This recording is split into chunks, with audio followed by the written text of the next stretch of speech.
What's up guys? I hope you are doing well. I am Veer, welcome to Stellar family. तो कैसे हो दोस्तों? मैं आशा करता हूँ शानदार तरीके से आप लोग अपनी लाइफ को एंजॉय कर रहे हो, अपनी सेहत, फैमिली और पढ़ाई का ध्यान काफी अच्छे से रख रहे हो। तो ये जो वीडियो है ये हर एक एग्जाम के लिए आप लोगों को फायदा पहुंचाने वाली है, चाहे आप लोग इंडिया के अंदर किसी भी एग्जाम की तैयारी क्यों ना कर रहे हो। यहाँ पर यूपीएससी या ईपीएफओ लिखा हुआ है, इसका मतलब ये नहीं कि बस इन्हीं एग्जाम में फायदा पहुंचाएगी। आप लोगों को ये स्टेट के जितने भी एग्जाम होते हैं उनके अंदर फायदा पहुंचाएगी, और किसी भी एग्जाम की आप लोग तैयारी कर रहे हैं ये एक अच्छा लेवल आप लोग का तैयार कर देगी, ताकि आप लोग उस एग्जाम में जाकर कंफर्टेबल फील करो। बस आप लोग एक छोटा सा काम करना है, जैसे ही स्क्रीन पर आप लोग क्वेश्चन दिखेगा, मेरे आंसर बताने से पहले एक बार खुद से उसको अटेम्प्ट कर देखिए। इससे ये होगा, अगर आप लोग उसको यहीं पर ही एक बार गलत कर लेंगे तो फिर एग्जाम में आप लोग उसको गलत नहीं करेंगे। सही होता है तो अच्छी बात है, गलत हो जाता है तो और भी अच्छी बात है। इसका मतलब ये होगा कि अब एग्जाम में आप लोग उसको याद रखोगे, क्योंकि गलती जो है नॉर्मली इंसान याद रख लेता है। तो इससे काफी अच्छा फायदा आप लोगों को देखने को मिलेगा। और इसी के साथ में वीडियो कंप्लीट होने के बाद में अपना स्कोर जरूर देखा कीजिए कि आप लोगों का स्कोर बढ़ रहा है या घट रहा है। अगर घट रहा है तो थोड़ा सा देखिए कहां पर कमी रह रही है, आप लोगों को उसके ऊपर किस तरीके से काम करना है, और बढ़ रहा है तो फिर अच्छी बात है, और अच्छे से आप लोगों को फोकस देकर आगे बढ़ना है। और वीडियो सुनने के बाद में लगेगा कि पीडीएफ आप लोगों को चाहिए तो टेलीग्राम से जाकर इसको डाउनलोड कर लीजिएगा, लिंक वीडियो के नीचे आप लोगों को इसका डिस्क्रिप्शन बॉक्स में मिल जाएगा। ओके, तो आइए आज का डिस्कशन स्टार्ट करते हैं बिना किसी देरी के। आज का फर्स्ट क्वेश्चन देखते हैं। बात करते हैं मंगोलिया के बारे में। मंगोलिया को बताना आप लोगों को कौन कौन सी कंट्री का बॉर्डर जो है मंगोलिया के साथ में टच होता है। पहला है यहाँ पर रसिया, फिर चाइना, कजाकिस्तान, नॉर्थ कोरिया और साउथ कोरिया। ये है ए में बोला गया है 1 और 2, बी में बोला गया है 2 और 3 4, सी में बोला गया है 1 2 3 5, डी में बोला गया है 1 2 3 4 5।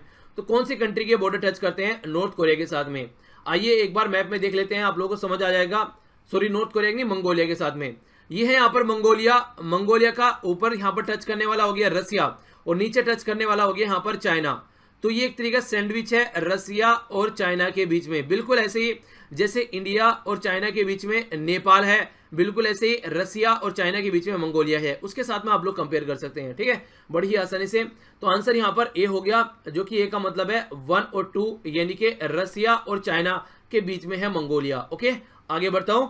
अच्छा, एक बड़ा ही डिफरेंट सा क्वेश्चन है।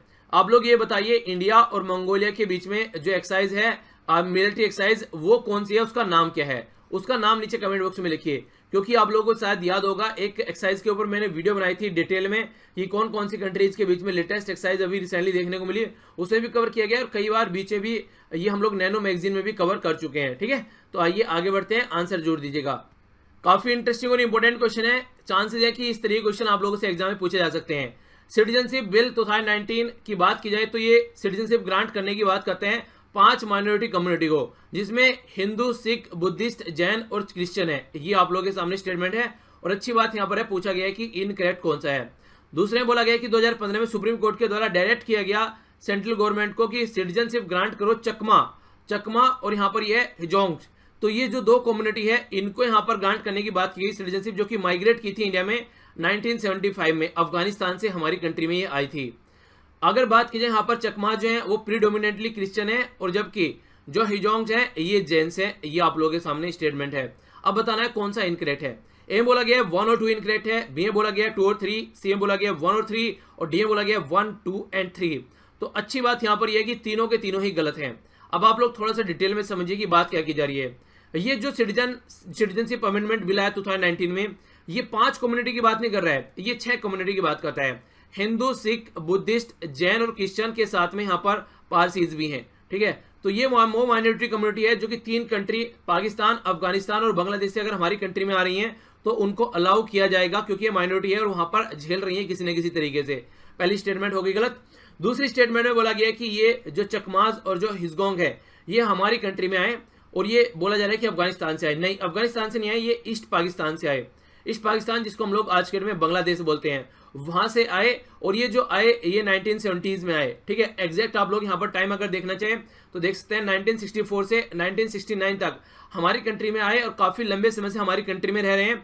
तो अभी इनको सुप्रीम कोर्ट के द्वारा बोला गया कि इनको आप लोग सिटीजनशिप प्रोवाइड करा दो 2015 में सेंट्रल गवर्नमेंट को। ठीक है, तो सेंट्रल गवर्नमेंट को सुप्रीम कोर्ट के द्वारा यहाँ पर ये बोला गया कि इनको आप लोग ये फैसिलिटी प्रोवाइड करा दो। और ये यहाँ पर चिटगोंग, जो यहाँ पर खासकर ईस्ट पाकिस्तान, जिसको आज के बांग्लादेश बोलते हैं, वहां से हमारी कंट्री में ये आए थे। ठीक है, तो ये है यहाँ पर स्टेटमेंट। नेक्स्ट जो स्टेटमेंट यहाँ पर आप लोगों के सामने है, ये है यहाँ पर जो बात की जा रही है, चकमा प्रीडोमिनेटली क्रिश्चियन है, और जो हिजगोंग है वो जैन्स है। ये भी यहाँ पर गलत हो गया। जो यहाँ पर चिकमा और हिजगोंग के बारे में बोला जा रहा है, जो चिकमा है वो प्रोडोमिनेटली बुद्धिस्ट है और जो हिजगोंग है वो हिंदूज है, जो कि हमारी कंट्री में आए, ठीक है ना। तो इनके बारे में आप लोग आइडिया रख सकते हैं, ये इंपॉर्टेंट क्वेश्चन बन जाता है। और न्यूज में ज्यादा किस लिए था, वो इसलिए था क्योंकि जहां पर ये आज के डेट में रह रहे हैं पर्टिकुलर एरिया में, अगर बात की जाए आसाम वाले एरिया में, तो वहां पर इनको जो है एक तरीके से गलत तरीके से देखा जा रहा है। प्रोटेस्ट हो रहा है आसाम में, जो लोग बोल रहे हैं इस बिल के खिलाफ काफी ज्यादा प्रोटेस्ट यहाँ पर देखने को मिला, ठीक है। रीजन कई सारे बताए थे। एक तो एनआरसी की बात की जाए, उसके बारे में आप लोगों को बताया था। जो नेशनल रजिस्टर ऑफ सिटीजनशिप की बात की जाए, उसमें कोई भी रिलेशनशिप के, उसमें कोई भी रिलीजन के बारे में बात नहीं की जा रही है, पर लेकिन यहाँ पर रिलीजन के बारे में बात की जा रही है। हमारे संविधान में लिखा है रिलीजन के नाम पर आप लोग इस तरीके से लोगों को डिस्क्रिमिनेट नहीं कर सकते, तो इसलिए भी इसको अनकॉन्स्टिट्यूशनल करार दिया जा रहा था। ओके, आगे बढ़ते हैं। बात की जा रही है क्वेश्चन में सोफी एक रोबोट के बारे में, और इसका नाम था सोफी। तो इसके बारे में कुछ स्टेटमेंट है। सोफी जो है ये नाम यहाँ पर, ये जो नाम है यहाँ पर वर्ल्ड बैंक डेवलपमेंट प्रोग्राम है उसका फर्स्ट एवर इनोवेशन चैंपियन, तो उसके नाम पर यहाँ पर इसका नाम दिया गया। तो इसको फर्स्ट इनोवेशन चैंपियन यहाँ पर माना जा रहा है वर्ल्ड बैंक के हिसाब से। बात की जाए सोफिया, ये यहाँ पर सेकंड नॉन ह्यूमन बन गया है जिसको सऊदी अरेबिया के द्वारा सिटीजनशिप यहाँ पर प्रोवाइड कराई गई है। कौन सी स्टेटमेंट करेक्ट है? ए में बोला गया है वन ओनली, बी में बोला गया है टू ओनली, सी में बोला गया है बोथ, और डी में बोला गया है नन। तो जो आंसर है इसका वो है नन। कोई सी भी स्टेटमेंट यहाँ पर सही नहीं है, क्योंकि जो ये नाम यहाँ पर दिया गया है ये वर्ल्ड बैंक की बात नहीं की जा रही यहाँ पर, ये है यूनाइटेड नेशन, यूएन आएगा यहाँ पर, तो ये स्टेटमेंट गलत हो गई। दूसरा, फर्स्ट ये नॉन ह्यूमन यानी कि एक रोबोट है जिसको सऊदी अरेबिया के द्वारा सिटीजनशिप दी गई है। असली बात यहाँ पर यह जो नॉर्मल लोग यहाँ पर रह रहे हैं उनको ढंग से रहने नहीं दिया जाता है। अभी जमाल खशोगी की बात की जाए, एक जर्नलिस्ट थे जिसको मारकर बहा दिया गया गटर के अंदर, तो वैसे ये इंसानों को ढंग से ट्रीट नहीं किया जाता है यहाँ पर। खासकर महिलाओं की जो कंडीशन है काफी खस्ता रहती है, और यहाँ पर बात की जा रही है इसके बारे में। ओके, अगर आप की जाए यहाँ पर देखने में कैसा दिखता है, तो आप लोग यहाँ पर देखते हैं कुछ देखने में ऐसा दिखता है, ठीक है। यहाँ पर ये सोफिया रोवर आप लोगों ने कई बार इसके बारे में सुना भी होगा न्यूज में भी। ओके, अगला क्वेश्चन है आप लोगों के सामने, यहाँ पर बात की जा रही है यहाँ पर ई संवाद पोर्टल के बारे में। ई संवाद पोर्टल की अगर बात की जाए तो इसके बारे में कौन सी स्टेटमेंट यहाँ पर करेक्ट है, आप लोग बता सकते हैं। पहले बोला गया कि एक तरीका पोर्टल है जो गवर्नमेंट टू बिजनेस के साथ में जो खासकर क्या क्या ट्रांसफॉर्म हो रहे हैं, क्या क्या ट्रांसफॉर्मेशन हो रहे हैं, और क्या क्या यहाँ पर जो डेवलपमेंट हो रहे हैं उसके लिए यहाँ पर एक इन्वायरमेंट प्रोवाइड कराता है। दूसरी स्टेटमेंट में बोला गया कि जो एनजीओ है, नॉन गवर्नमेंटल ऑर्गेनाइजेशन है, और जो सिविल सोसाइटी है उनके साथ में इंटरेक्ट करने का काम करता है, खासकर किसका, ministry of women and the child development का। तीसरी स्टेटमेंट में यहाँ पर बोला गया है कि एक गवर्नमेंट सर्विस पोर्टल है जो हमारी कंट्री के सिटीजन है उनको ये बताता है कि किस किस मिनिस्ट्री के अंदर कौन कौन से वेरियस जो प्रोग्राम है मिनिस्ट्रीज के और क्या क्या इनिशिएटिव है उसके बारे में इंफॉर्मेशन प्रोवाइड कराता है। जो लास्ट में यहाँ पर बोला गया है कि एक तरीके से एनजीओ और सिविल सोसाइटी को इंटरेक्ट करता है ministry of health and the family welfare के साथ में। तो बात की जा रही है यहाँ पर ई संवाद पोर्टल के बारे में। ई संवाद पोर्टल से रिलेटेड यहाँ पर ये आंसर है सी सही। ये काफी इंपॉर्टेंट है, इसके बारे में आप लोगों से पूछा जा सकता है। बेसिकली काम क्या है, बेसिकली काम ये है कि किस तरीके से किस गवर्नमेंट के अंदर कौन सी मिनिस्ट्री के अंदर कौन से वेरियस स्कीम्स है, प्रोग्राम्स है, उनके बारे में सिटीजन को इंफॉर्मेशन हो सके, तो एक सिंगल पोर्टल है उसके बारे में ये। नेक्स्ट यहाँ पर बात की जा रही है ई सिगरेट के बारे में। तो जो ई सिगरेट आप लोगों ने कई बार देखी होगी, तो उसके बारे में बात की जा रही है, और जो काफी न्यूज में थी हमारी कंट्री में, और इनकरेक्ट बोला गया है। कौन सी स्टेटमेंट है? होम मिनिस्ट्री के द्वारा अभी पूछा गया है हेल्थ मिनिस्ट्री से कि एक लॉ फ्रेम करो आप लोग कि हमारी कंट्री में जो बैन कर दिया जाए जो भी मैन्युफैक्चर की जाती है और सेल की जाती है ई सिगरेट कंट्री के अंदर। दूसरी स्टेटमेंट में बोला गया है कि आज इंडिया में अगर देखा जाए cigarette and the other tobacco product, prohibition of advertisement and the regulation trade and the commerce production supply and the distribution act 2003, ये है COTPA। ये जो है मैंडेट यहाँ पर प्रोवाइड कराता है जो हेल्थ वार्निंग होनी चाहिए पैकेजिंग पर, एडवर्टीजमेंट पर, उसके बारे में बताता है। यानी कि मान लीजिए सिगरेट खरीद रहे हैं तो यहाँ पर जो हेल्थ वार्निंग है वो लगभग हमारी कंट्री में 85% पर लिखी रहनी चाहिए कि हाँ ये जान के लिए खतरनाक है। तो ये एक्ट यहाँ पर प्रोवाइड कराता है। तो कौन सी स्टेटमेंट यहाँ पर इनकरेक्ट है? ए में बोला गया है वन ओनली, बी में बोला गया है टू ओनली, सी में बोला गया बोथ, डी में बोला गया नन।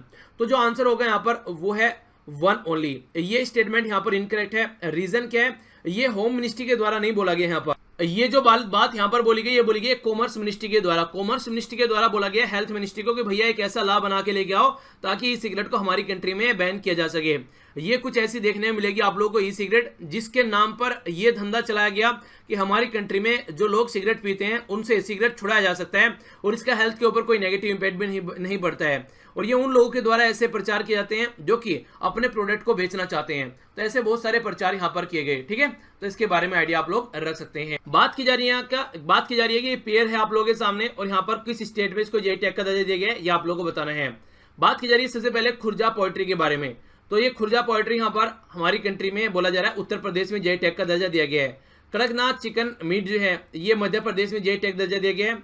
नेक्स्ट बात की जा रही है यहाँ पर आदिलाबाद डोकरा, ये यहाँ पर हमारी कंट्री में तेलंगाना में इसको जेई टैग का दर्जा दिया गया है। शाही लीची को वेस्ट बंगाल में जेई टैग का दर्जा दिया गया है। तो देखिए ये तो मैंने आप लोगों से लास्ट टाइम एक क्वेश्चन और डिस्कस किया था, उसमें भी मैंने आप लोगों से इसके बारे में बात की थी, ठीक है ना, तो आप लोगों को याद आ रहा होगा। तो इसके बारे में आप लोगों को पता ही होना चाहिए कम से कम। और ये रिसेंटली अभी काफी न्यूज में था क्योंकि हमारी कंट्री में जो क्रिकेटर हैं या फिर जो खेलने वाले हैं उनको इसके बारे में बोला गया था कि ये आप लोगों को यूज करना चाहिए क्योंकि काफी प्रोटीन इसके अंदर पाया जाता है। तो ये बोला गया 1 और 2 और 3 सही है, बी में बोला गया 1 2 4 सही है, सी में बोला गया 2 और 4 सही है, डी में बोला गया 2 3 4 सही है। तो कौन सा आंसर यहाँ पर सही है? आंसर आइए देख लेते हैं। यहाँ पर आंसर जो सही है वो है ए, ठीक है। खुर्जा है यहाँ पर उत्तर प्रदेश के अंदर, कड़कनाथ को जो दिया गया मध्य प्रदेश के अंदर, आदिलाबाद को डोकरा, आदिलाबाद डोकरा है जो तेलंगाना, और शाही लीची है बिहार के अंदर। इस तरीके से आप लोगों को देखने को मिलेगा ओनली शाही लीची यहाँ पर गलत था, यानी कि 1 2 एंड 3 सही था। ये वेस्ट बंगाल नहीं बिहार आएगा। एक इंपॉर्टेंट क्वेश्चन जो रिसेंटली अभी एग्जाम में पूछा गया है जीआई लोगो और स्लोगन के बारे में। तो यह अतुल्य भारत की अमूल्य निधि, यह यहाँ पर बोला जा रहा है invaluable treasure of incredible India, ठीक है।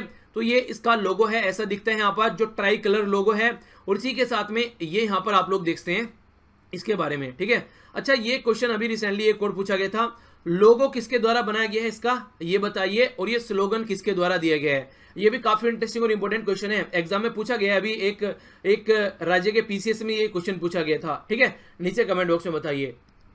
नेक्स्ट यहाँ पर बात की जा रही है Renuka ji dam multipurpose project के बारे में।